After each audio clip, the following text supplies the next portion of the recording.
my alcoholism is one thing. The drug addiction was totally something A different. separate thing.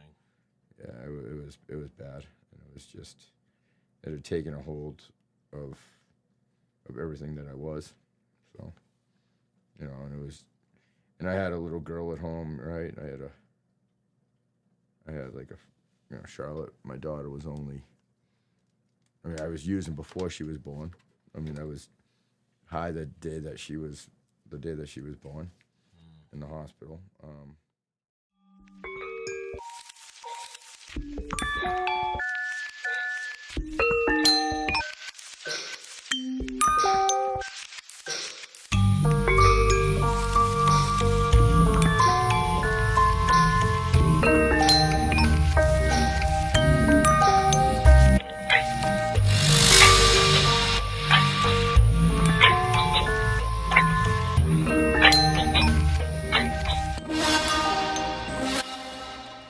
Good.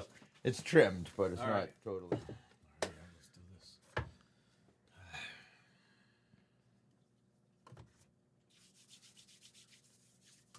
So, what do you love so much about Hawaii? I don't know. It's just I'm a I'm a beach bum for somebody who loves hockey so much and loves being on the ice. I could sit on the beach and just chill on the beach nonstop. Like I don't know. I just love Yeah. the weather. I love the warm weather. How are the people? Uh, well, the Islanders sort of hate us, but it's understandable.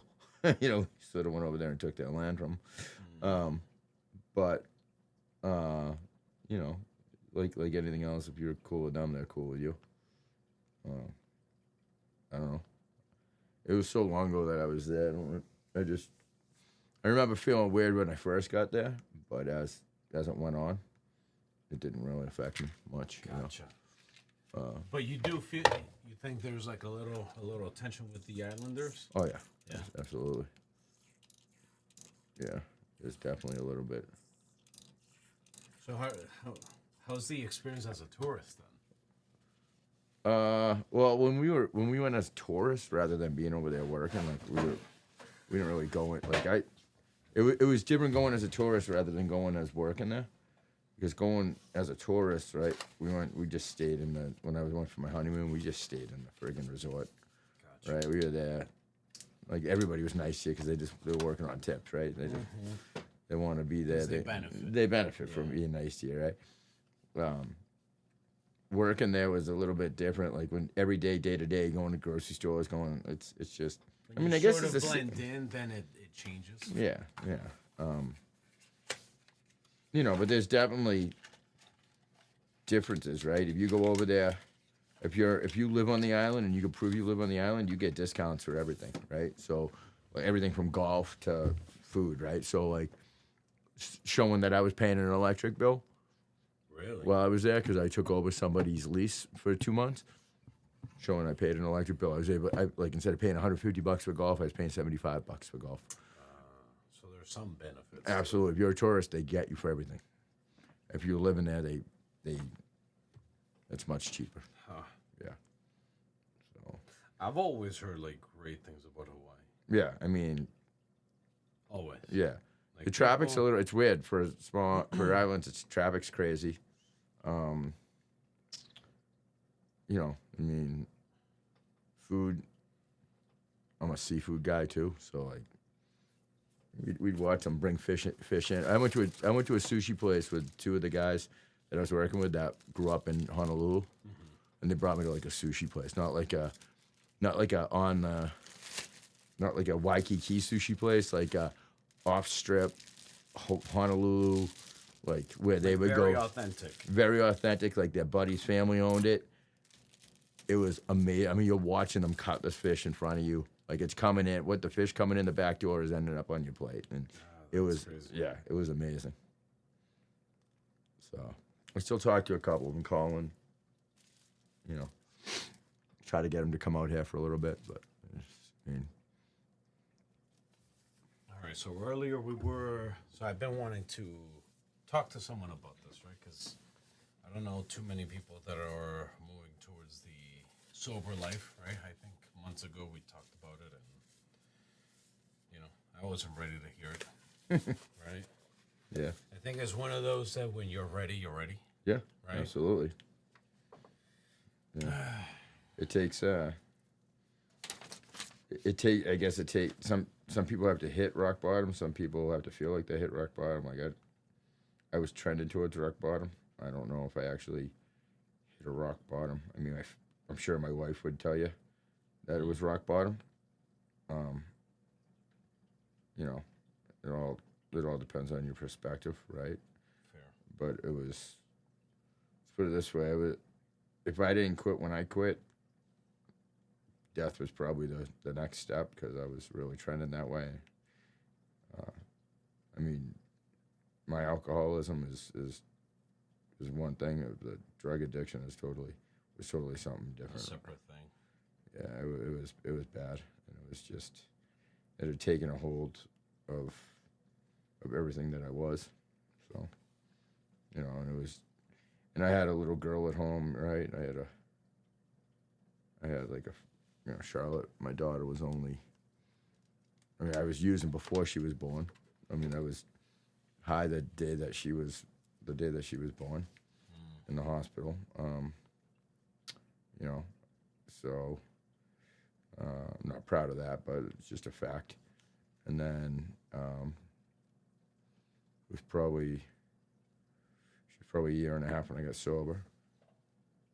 So she doesn't really remember anything. And my boys were never alive for me to be using. So, and I'm lucky enough to be one of those people that was just so down and out and sick and tired that by the time I was ready to quit, and sort of embraced AA and never really looked back. I mean, I know AA is not for everybody, but it certainly it helped me. It helped you, yeah. Absolutely. I mean, I still talk to my sponsor weekly, every Thursday night, right around 7, depending on what's going on in my world. If I'm coaching hockey, or if I'm playing in a hockey game, or if I'm traveling or something, then it might be 9 o'clock, 10 o'clock. But anytime between 8 and 10, I try to call right at 8 o'clock. And he lives out in the Midwest, so he's somebody that I met when I was out working in the Midwest. But he's my second sponsor. My first sponsor lives local here, and just nothing personal, just when I just needed somebody who got me more. He was a little bit older, we really didn't jive with each other. The older guy? The older guy, like didn't understand where I was coming from on some aspects of my life. And that's probably some of my ego that got in the way. But and my new sponsor, when I say new, he's been a sponsor for going on 7 years now. Mm-hmm. But my newer sponsor, he he's older as well, but he's a little more open-minded on things, but he also will be the first to tell me when I'm wrong. And then I have a bunch of people that I would like to call de facto sponsors who aren't my actual sponsors, but have people I could talk to on a daily basis. That have also influenced. Yeah, people that have gone through what I've gone through, right? That's the great part about AA. If my sponsor hasn't gone through what I've gone through, I guarantee he knows somebody who's gone through something similar and could connect me with them, right? Whether it's just work, day-to-day, kids, wife, friends, anything, You think it makes it a little bit easier to connect with someone that have been through similar situations as you, in order to kind of like take their word a little bit more serious?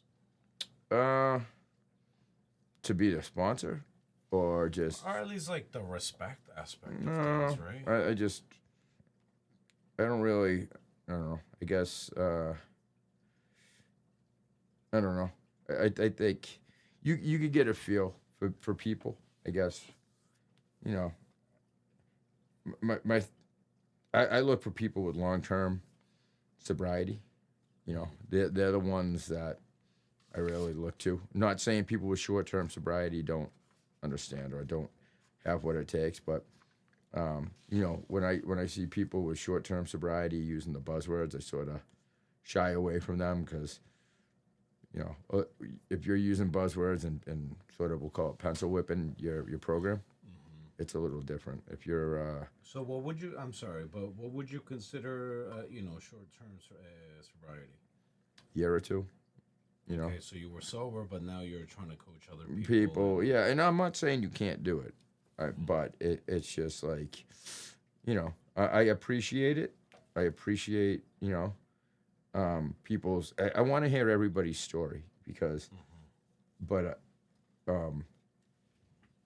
like I hear a lot of people who have short term sobriety talk about not having a sponsor and how they don't need a sponsor, or short term sobriety might be in we'll call it a sobriety group rather than an AA group, right? And they don't like AA because they don't want to do the steps. They don't want to. They feel like a higher power means you have to be religious and go to church, which isn't true. It's just I don't know. Like I feel like there's and again, this is all my perspective. This is nobody else's perspective but mine. I'm only gonna tell people what worked for me, and that's how I've been taught. Right? If somebody asks me a question on sobriety, I'm not gonna say this is what you need to do.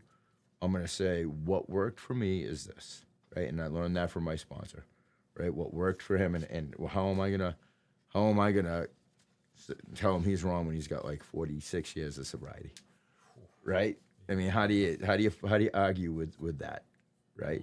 46 years of good sobriety, right? Yeah. Because there's also a difference of that. There's sobriety and then there's good sobriety. You could be sober and still, what we like to say is like I could act like an alcoholic while I'm being sober. I could be an asshole. I could be, anger, all that jazz too, right? So. So you could have still the personality of an alcoholic. Yep. Without necessarily Drinking. So how would you go about, I guess, separating, right, and learning to cope with the behaviors? Are those like learned behaviors as well? Maybe kind of like being that mean person that when you're sober, but it's like It can be, you're still it's an a-hole. so like they say, alcohol is the solution, right? It's the solution to our malady. We use alcohol to we use alcohol as a solution to our problems, right?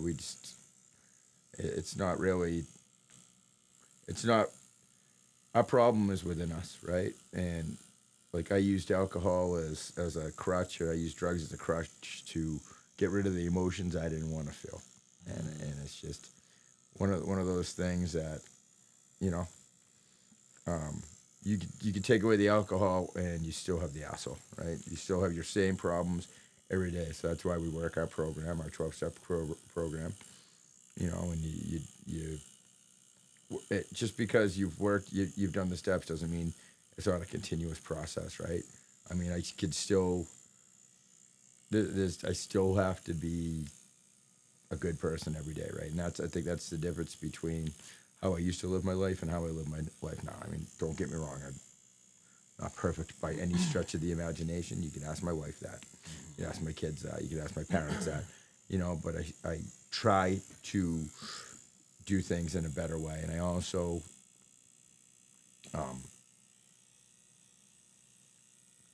recognize more now when I'm at fault. And it's easier for me to say I'm sorry.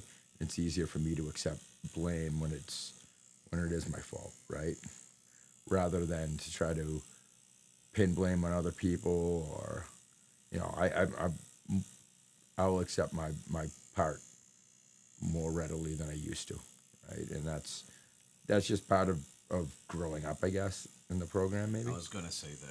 I Yeah, mean that sounds like maturity, right? yeah, right. I mean, but you know, I don't know. It's a process, right? I mean, you learn something new every day, right? And you learn new things about yourself. It's just you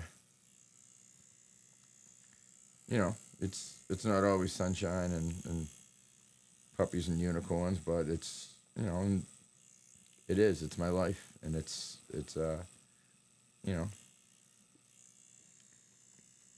I get to own it. Like like I tell my parents, hey, I may have fucked up when I was younger when it came to stuff like that, but I have some really good stories. you know, you know.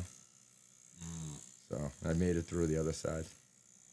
Got the good stories to tell Yeah, from the craziness. yeah, and at least I get to, you know, I'm here to tell them. I know a lot of people. I got buddies that didn't make it, right, and that sucks too. And I have a lot to live for. So, Do you remember what made you change? yeah. Oh, I mean, besides besides realizing that I was probably going to lose my wife and my daughter at the time before I even had my sons, um, just just feeling like shit every day. Just not just waking up and that whole being it's a real thing, being sick and tired or feeling sick and tired, right? Just wanting to not feel like that every day, wanting to get it, break that cycle of having to use to get out of bed and and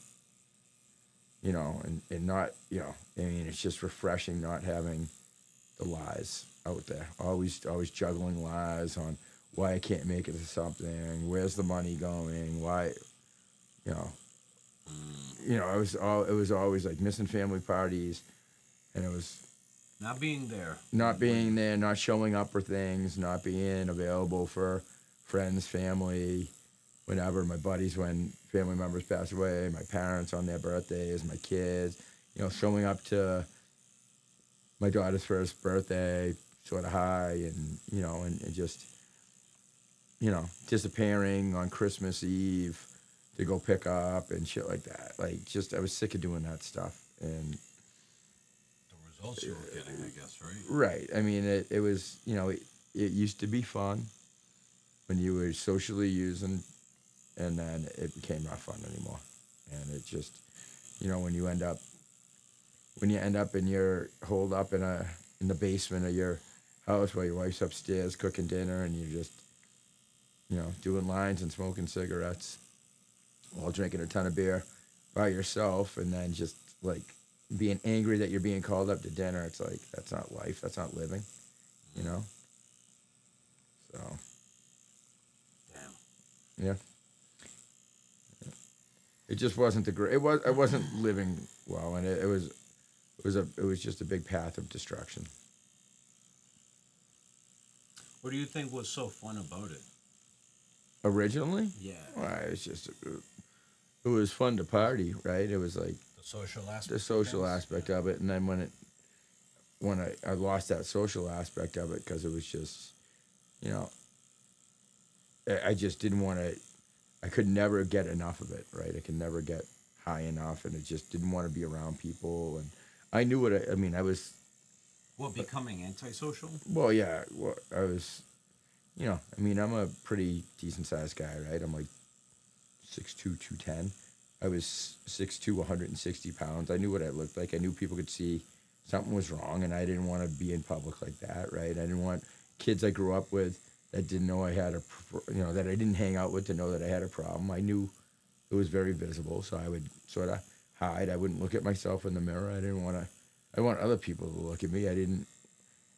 I would say, all right, I'm gonna go to work today and make sure I don't do anything. And then by 9 o'clock, I was meeting the guy, right? And it was just like every day was the same. It was just. At And what how age did I? was this? What? At what age was this? Uh, let's say 30 to 33. Shit, man. Yeah, Prime years, too. yeah. Right? Not too young, not too old. But Right. it's like, It's like I didn't want to grow up. I didn't. mm, Life was getting complicated with being married, having kids, owning a house. you know? And that was like an escape, you think? Absolutely. Yeah. Hmm. Hmm. So, but, I mean, I go to weddings and stuff now, and people are like the next day, like, how you feeling? Fine. Like, you're not hungover? I'm like, dude, I don't drink. And they're like, wait, you were out there on the dance floor dancing like that, and you were sober? I'm like, yes. You Because I did. like to have a good time. I don't need it to, like, I like, I don't need to, I ended up getting antisocial by booze and alcohol and drugs. You withdrew. I withdrew, and Ah. whereas I'm a very social person, right? So it sometimes comes to a shock to people that I don't drink, like when they see me out in public, or that I'm not, you know, very, I'm very animated. I'm very, you know, I'm go go go. Yeah. You know. I'm sure people probably feel surprised because a lot of people have to be intoxicated in order to show that side of them, Yeah. right? Yeah. Yeah. Which, you know, I know people. I definitely know people like that. Whereas me, I'm not like that.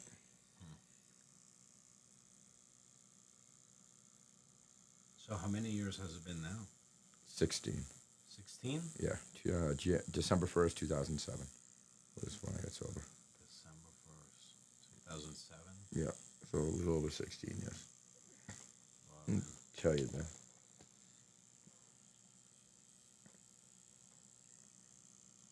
What is it like to have a sponsor? Oh my. So 5,918 days. I get an update every morning. Oh, really? Yeah. Through what, an application? Yeah. I put it in an app. I also got an app, so that I read every morning, daily reflections, right? So there's a there's just a thing. So for every 13th, it's like we can't think our way sober, right? So there'll be like a blurb, and I'll just read something every morning. So for every day, it's just a way to start off the day, right? So as I'm brushing my teeth, after I hit my knees in prayer, I just again, and my prayer isn't like Jesus Christ from my Catholic church, you know. It's like just a quick little God, thank you for letting me get up and say and being sober yesterday, you know. Um, so I'll do my daily reflection, brush my teeth, go down, have coffee, be on my way. Oh, man. You know. Yeah. So, what's it like to have a sponsor? It's like having somebody that you can talk to about anything, will subjectively tell you when you're wrong. He's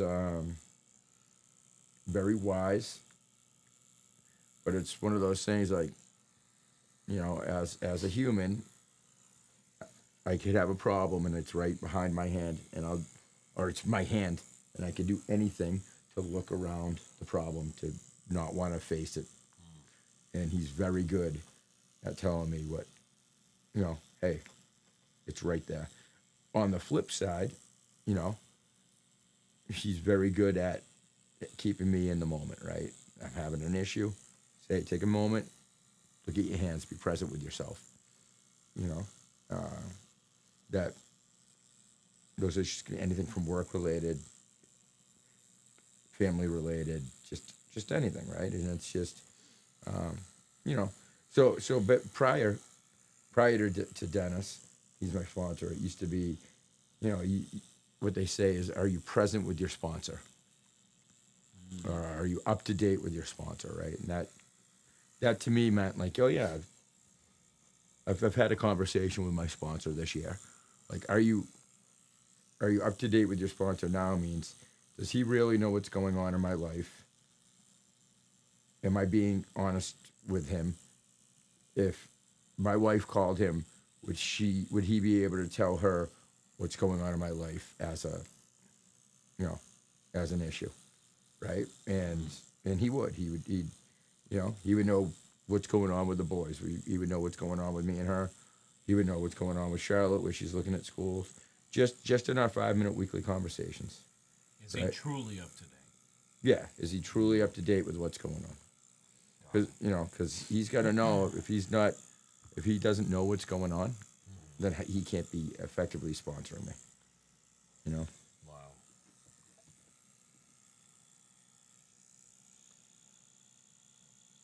Feels like it's something that we should all have a sponsor in a way, huh? Well, so I've had that conversation before with people. Like, I mean, I know a million people who aren't alcoholics who could truly benefit from the program. I mean, they have Alan on for people who aren't alcoholics who have family members who are, who could, for a place to go and talk about it. But there is definitely the way of life that we follow. It's something that people, you know, could benefit from. I mean, it's not for everyone. It's just more or less about doing the next best thing or the next right thing. You know, I Do you don't know. think it's the lack of accountability that we tend to have? Yeah, I mean, I guess I think it's just. I mean, Because we don't like to face our demons, right? So no, it's kind nobody of like, nobody does.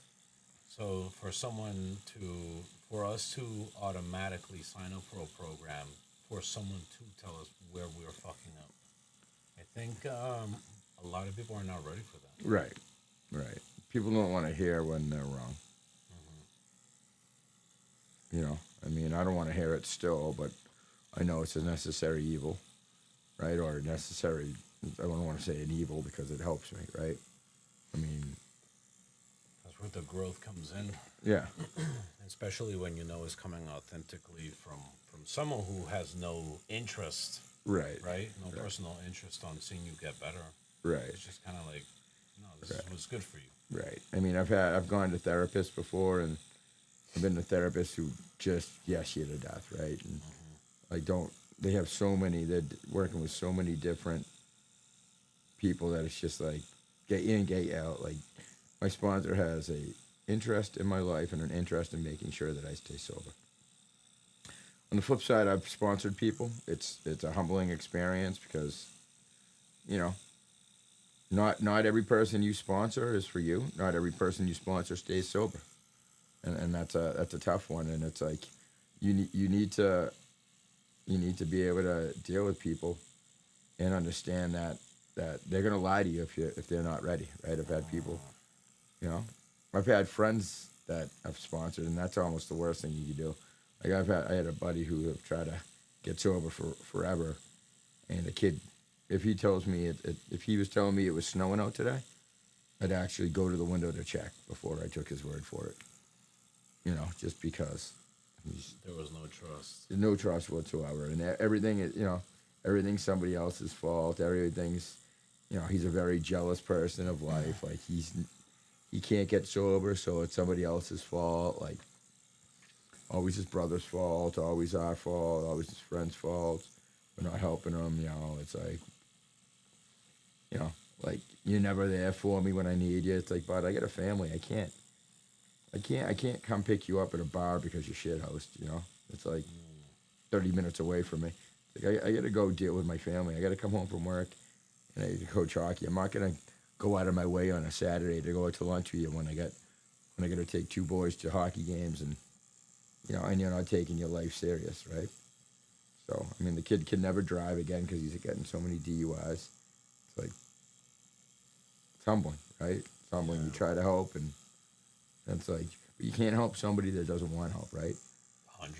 You know, Yeah. you can only hold the door open and show them the way. And if they don't want it, they're not going to take that opportunity. You know, When would you say someone is officially in need of help? From your uh, experience, right? Your years of talking to people and things like that. How would someone know, like, shit, I got an issue? Because we tend to kind of like avoid or accept, I guess, yeah, the do I actually need help? yeah. I mean, I guess it's different for everybody. Like I don't know. I mean, I know people that have gotten help because their parents are alcoholics and they went out and got drunk once, right? And they thought, oh, I might have that issue. I know people that are on there have had 7 DUIs, have been in jail, and they still don't think they have a problem. Right? When should they get help? If you're questioning whether you're an alcoholic or not, you probably are. Maybe that's the moment. Yeah. Yeah. You know. I don't can't really tell. It's like, I mean, I know other people who have listened to their story, and I'm like, bro, you're not an alcoholic. You got drunk with your wife and passed out. And that's once in 50 years, right? Maybe if you want to slow down drinking, maybe. But I mean, and then I got buddies that are, like, yeah, no, I only have 4 drinks a night. I'm like, oh, okay. You don't think that's an issue, or a young kid at work said, when I get drunk, I like to punch walls. I'm like, you don't see that as an issue? Like, like, how often do you do this? Every weekend. Okay. Well, when you're ready to talk, I'm here for you, It's like, that's, Something to look at, yeah. you know? Huh. Yeah. So. Yeah, people don't, I don't know, they want to, I guess some people just want to avoid the subject altogether. They just, you know? Problem is that it's become such a social thing, right? It's every time we get together with family, with friends, we're used to, Well, let's drink. it's an acceptable, it's a socially acceptable way of poisoning your body. Yeah, let's get together. Let's, Right. and if you're not drinking, then somehow you're not part of the group. Right. So I think that there is that social pressure too, right? Like, Right. I found it that even on times, so I stopped drinking December 24th, Yeah. and it's been about a month ish, and I feel great. I Yeah. feel really good, and you know, I just got tired of it. And literally, it was thinking of. I came to the conclusion of I'm poisoning myself, and oddly enough, man. So my mother happened to go to Puerto Rico for vacation, and she brought me a shot glass. Yeah. And in the shot glass is a little trinket right from her vacation was it was like the stereotypical the pirate symbol, right? You had like the flag and the skull, Skull and and crossbones. bones. Yeah. Yep. And then it said poison underneath. Yeah. Yeah. And I looked at it and I remember just like how ironic. Right. Yeah. And I left it in a shelf looking at it. I'm like, I can't fucking take a drink of alcohol after like literally taking this in. Like, I am really poisoning myself. Yeah. Um, so yeah, so I went through like a period of almost really breaking down why I wanted to drink and like making it really clear with myself. And I'm not gonna lie, I've craved it a couple times, like 2 to 3 times, where it's Yeah. like, ah man, I would like a beer today. Right? Yeah. Like how good would it be with the steak or whatever? Yeah. But it's the also understanding and knowing my personality that if I break that oath that I did to my that I made with myself, I feel like I'm gonna continue to drink, Sure. right? Yeah. And then it's like, if I can't even keep it for myself, then Yeah. If I've had those conversations with myself, but like, it's funny enough, like a lot of people, like I was never that drunk that got mad, got angry, was getting in fights. Like, that wasn't me. Um, so it's just one of those things. Like,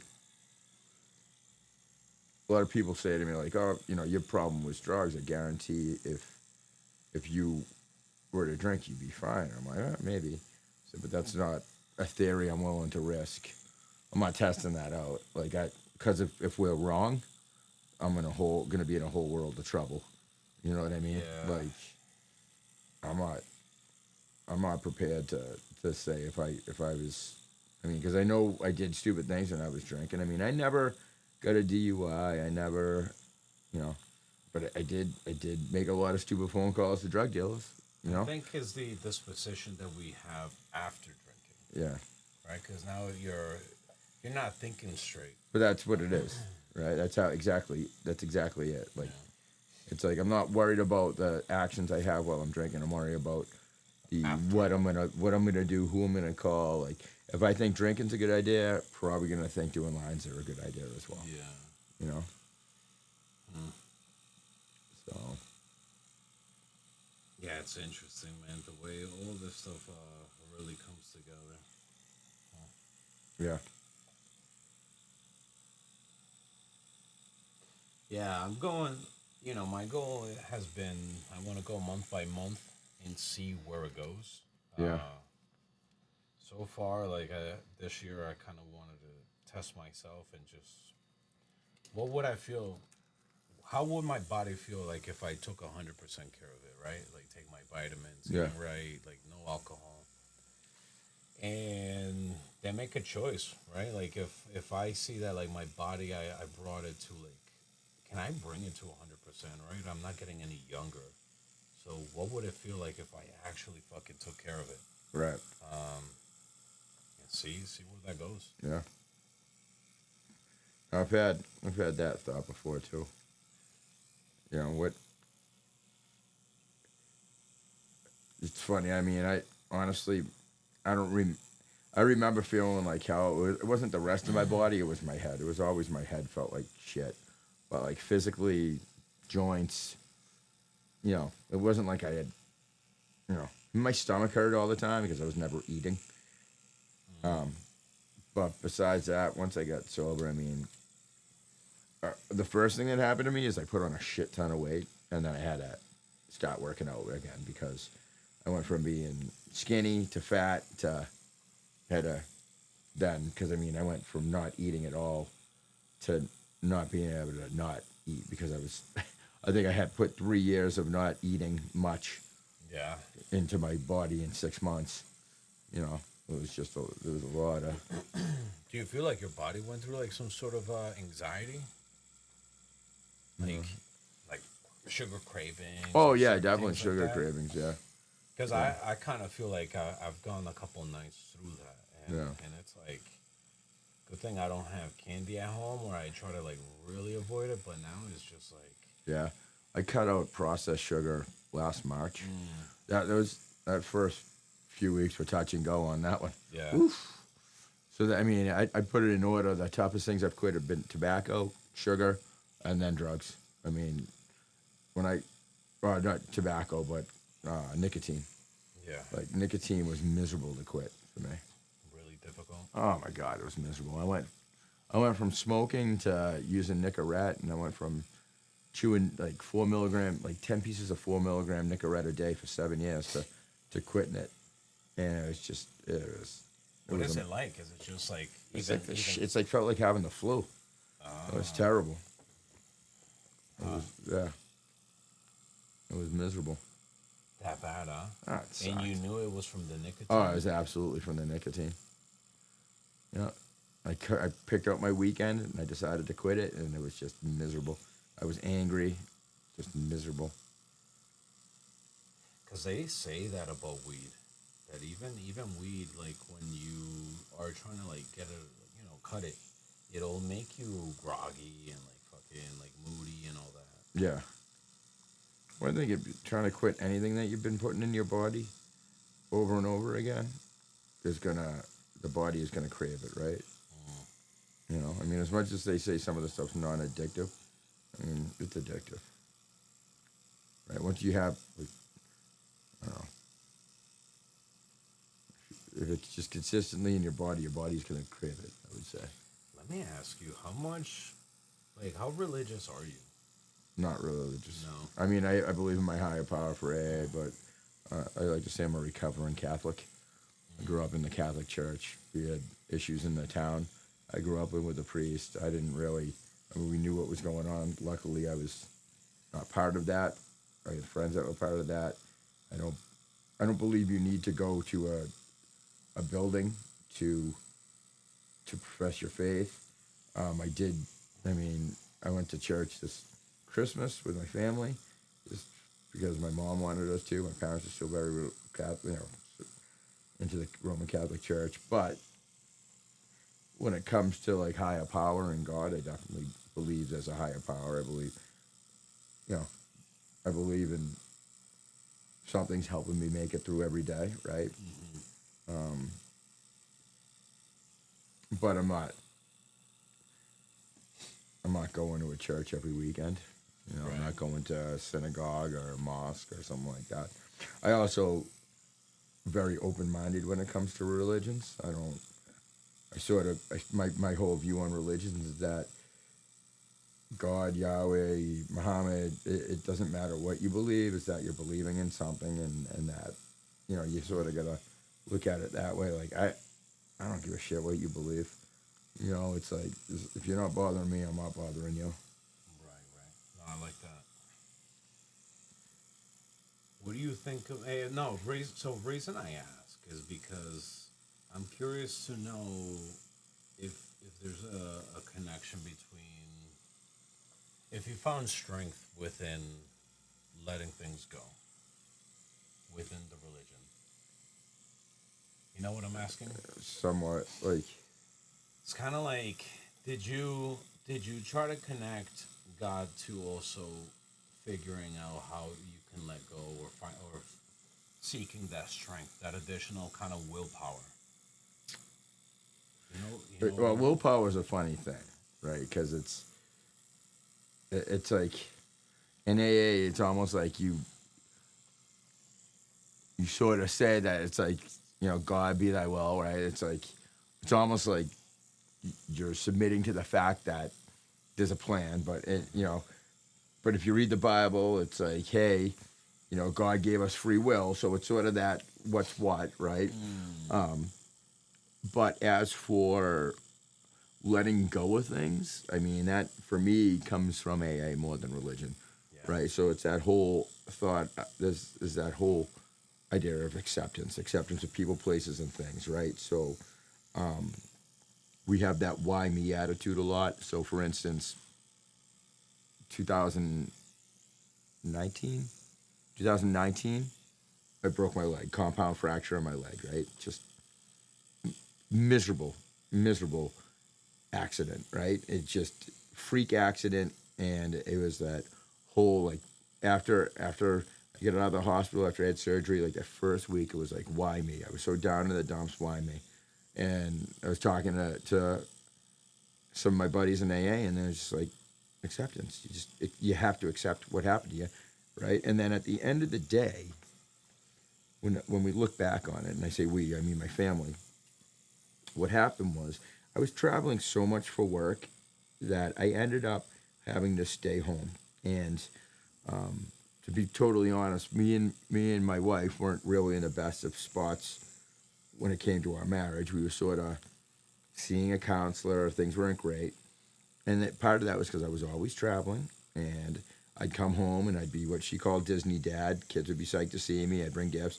She's always at home with the kids, trying to be the best mom she can, but the kids just were miserable because they wanted me home too, right? So what happened was we had what we call the silver lining, and that was the fact that I was home all summer. 14 weeks I was off my feet, but I was home all summer. I'd get my crutches. I'd go out in the backyard. I'd throw wiffle balls to the boys. They were young. So my son who's 14 now, so he was probably 6 at the time, right? How old was he? Was 14. He's probably 8 at the time. He always says, he's like, Daddy, I know you broke your leg, but that was the best summer because you were home every day. The silver Wow. lining of it all is that me and my family got way closer than we ever were. And, it showed me a different side of life that I decided to stop traveling for work. And it just like, so that's that whole acceptance of everything, right? Accepting where we are in life, accepting what we're under, what we got to do in life. Like it truly happens for a reason, right? Yeah. Yeah. Right. It's pretty wild. Yeah. And also seeing the need of like the family, right? Like Oh, absolutely. Right. we think it's a must, right? Like, oh, I must travel for work Work. because that's what they need. But when you realize that, it's an option Right. to not travel, Right. I could figure out a plan B. Right. Ah, wow, man. Yeah. I mean, but I mean, what got me through those times were people from AA, right? I mean, just talking with people from AA and understanding, like having people from AA come to the house when they couldn't go to meetings, having people, show up for me when I needed them to show up for me.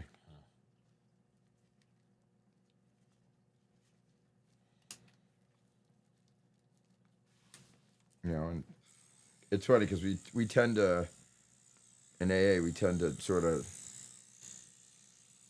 to gravitate towards each other, whether we know it or not, right? I mean, I know we sort of find each other, if you will. So, Which makes me wonder, right? Like how sometimes we might feel lonely or like alone in our problems, but how important it like I'm just kind of like processing this, right? Like how important it is to also know that there's people that have gone through what you're going through and that there's people that will help you, well, that's right? right. That's the whole thing about meetings, right? Yeah. You get to talk to people about what's going on in your life, right?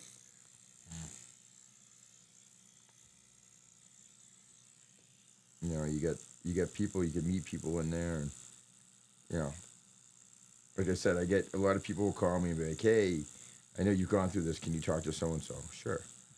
Whereas on the other side too, there's like, "Hey, I know what you're going through. You should really talk to so and so because they've gone through it too, right?" Like Oh man. it's good. There's so many of us out there that somebody at some meeting somewhere has gone through what you've gone through, right?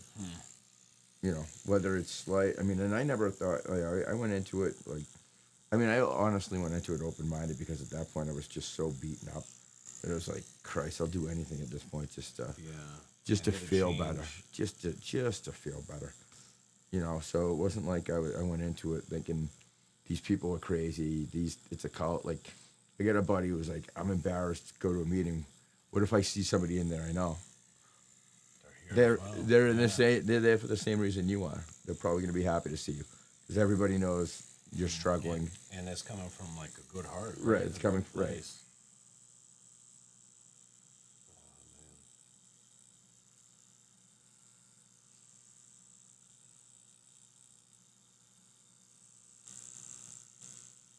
Yeah, it's interesting, man. So I had a doctor's visit a couple months ago, and as the doctor as usual, she's just like, she's asking me questions, and I told her how much I was like drinking occasionally, and because of stress and things like that. And when she started doing the math, she's like, "Well, seems like you're having anywhere from like 10 to 12 drinks a week. Do you need any help? Do you need to go, like, you need like a spot?" Like, she started touching all these subjects, and I'm like, what? 10 to 12 a week. No, I'm Yeah. like, Yeah. No, I'm good. I don't resonate with an alcoholic. Yeah. What are you talking about? Right. But the more I started thinking about it, I'm like, something about that statement stayed. And I'm Right. like, shit. Would I be considered an alcoholic by the standards? Right? Right. Like, Yeah. if I'm going through like a stressful moment and I'm like, fuck, like I want to just like have some whiskey. Like, you know. So that pretty much, in a nutshell, is what brought me here as well. Yeah. Crazy.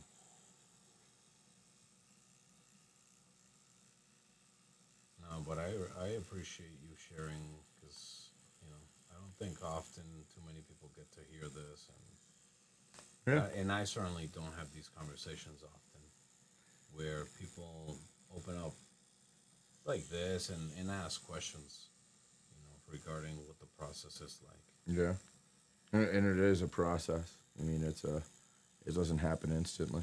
I mean, there's a lot of trial and error. I know people who it's taken years for them to get. I mean, I'm one of the lucky ones that, you know, that is it's has it's stuck, but it's as you sit here getting tattooed. It's not a tattoo. It doesn't just because I have recovery today doesn't mean it sticks with me forever. You need to work on it, and that's why I continue to go to meetings. That's why I continue to talk to my sponsor because at the end of the day, it's, you know, there's it's alcohol. They say it's cunning, it's baffling, it wants you dead, right? And it's so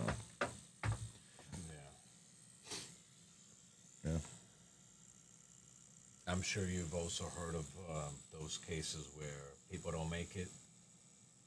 Oh yeah. I mean, I know people that were in the program when I started that had long-term sobriety that something happened right in their family life.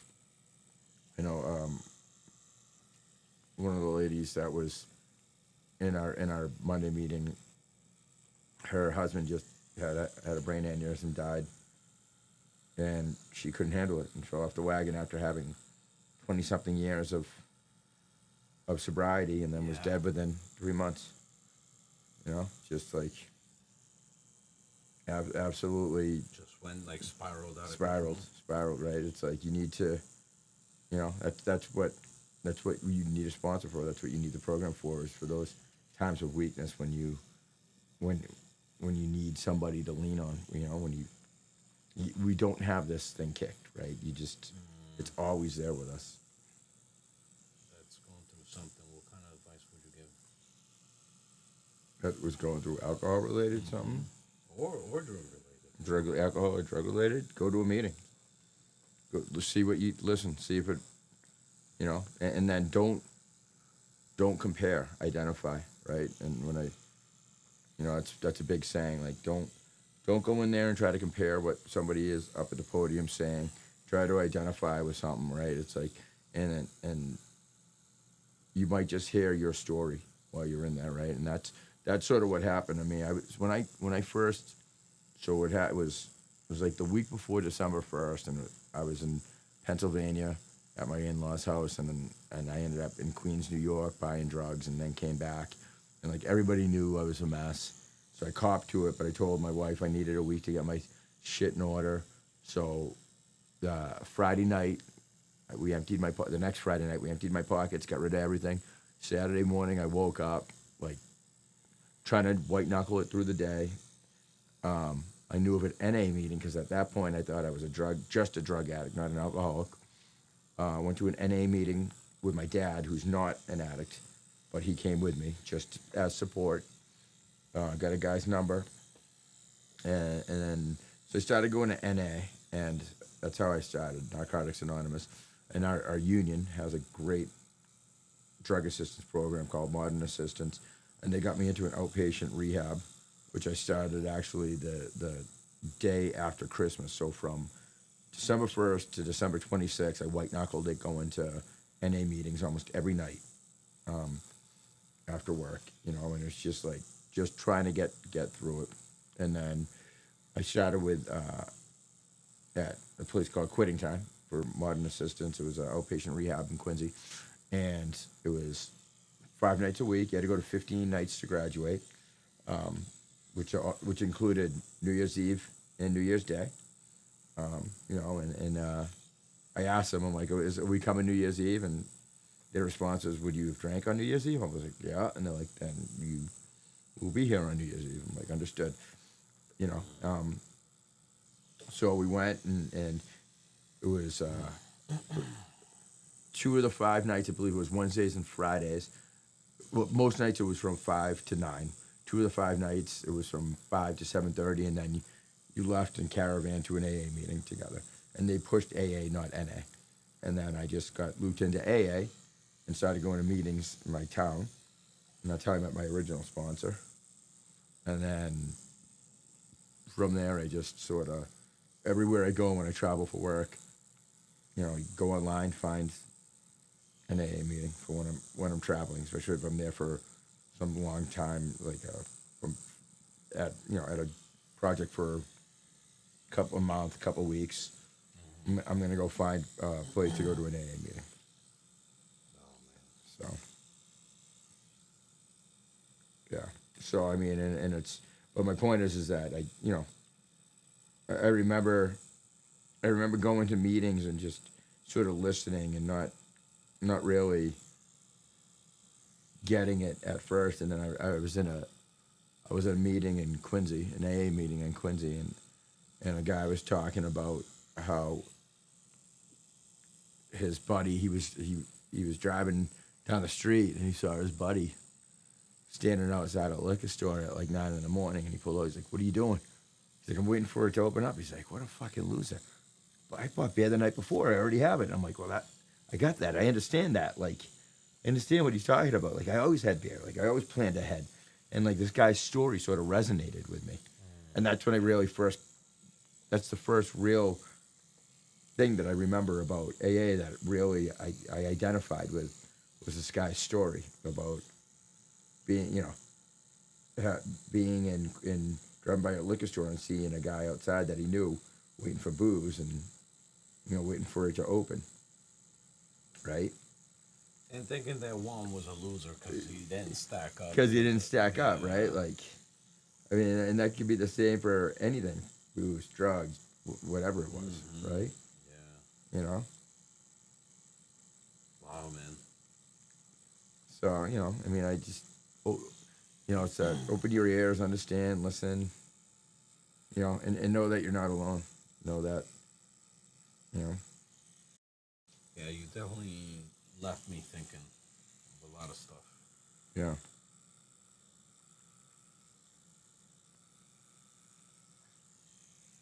Well, I mean, it's an interesting way of life, right?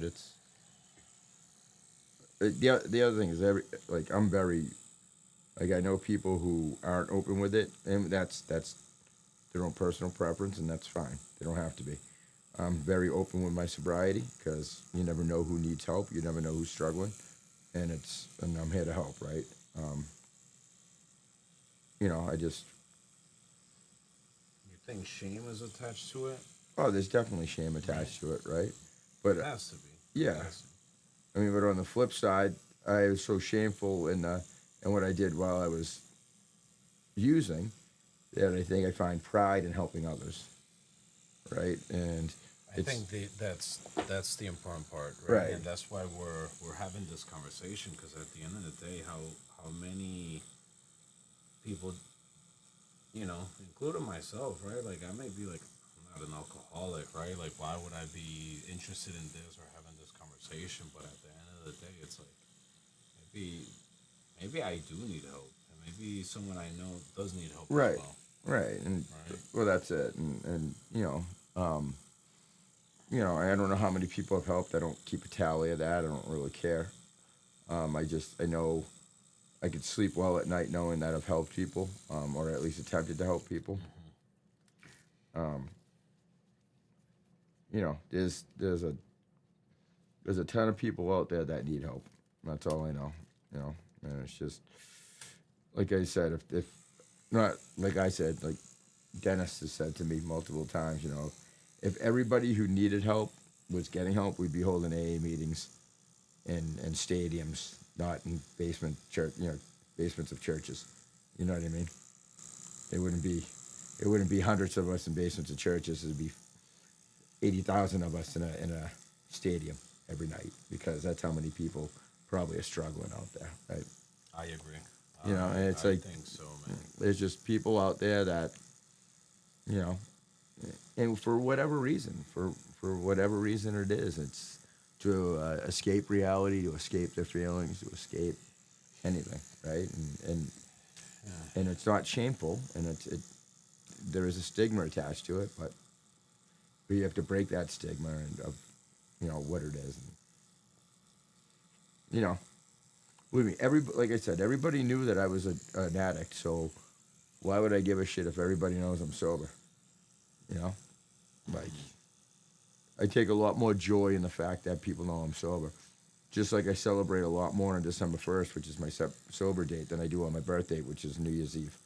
I'm sure there's a lot of people that find my December 1st more important in my life, my wife, my kids, my parents, knowing that I quit and I'm still here because if I didn't, like I said, if I didn't, I don't know where I'd be right now.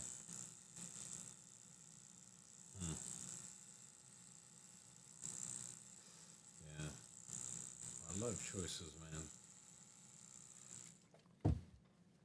Tell you, the front of the thigh is probably the easiest place to get tattooed. Yeah, not so bad. No, not bad at all. Like this to me doesn't even bother me. It's enjoyable actually. There's some parts that hurt, but like at the end of the day, like Would you say tattoos are like kind of therapeutic? they are. They definitely. I try to explain that to her all the time. Like they're sort of addictive, but yet therapeutic.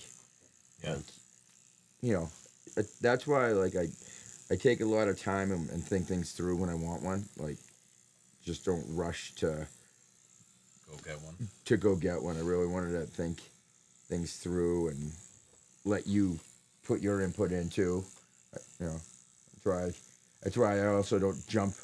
Like I know people that have jumped around from different tattoo artists to different tattoo artists. Like nope. Like I trust your input. I trust your view on how things should be done. Like I don't. I agree with when you say like let's map this out so for future because I've seen that whole like just like you can see like this The arm. patchy work. Yeah, it's like patchy. Like my back is patchy, right? My arm is patchy. My left arm is patchy because I just let a guy do what he wanted to. You know, like I like the tattoos. Don't get me wrong; those are my first ones. But it's just like Could have been better. could have been thought out, like in placement better, so for future expansion, right? Like so you don't just look like you have somebody just drew on you, right? 100%. You know.